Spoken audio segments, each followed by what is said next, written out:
and welcome to a MediaChimps tutorial. Today we're going to be talking about how you add a custom mail server to your Apple Mail. So, once you're on your Apple device, you want to go into Launchpad and look for Systems Preferences. If you're on an iPhone, this is just your settings, so go into there. Click into Systems Preferences, and then out of all these options you want to click on Internet Accounts.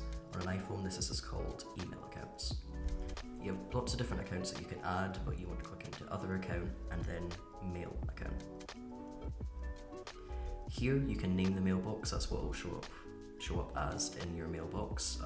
Name it whatever fits, it's just something to keep it separate and organised so that you understand what you're looking at.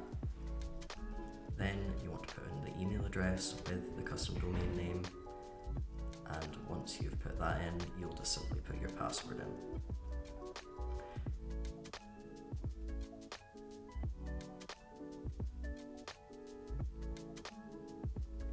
When this screen shows up, it can seem worrying because of the red text, but it'll come up most of the time. It just means that it's not been able to grab enough information just from the email and the password alone. So the account type, the incoming mail server and outgoing mail server, all of that information will be provided to you from your domain provider. For us, we use an IMAP account type, and I've just typed in both mail servers, which are the same, and I will sign in after that. But all of the information for this screen will be provided to you. Once checking that everything is correct, you can click sign in,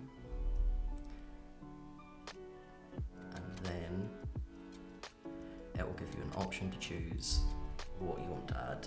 So we want mail and notes to be connected to this, but you can choose whatever fits, and there you go, your account has been added.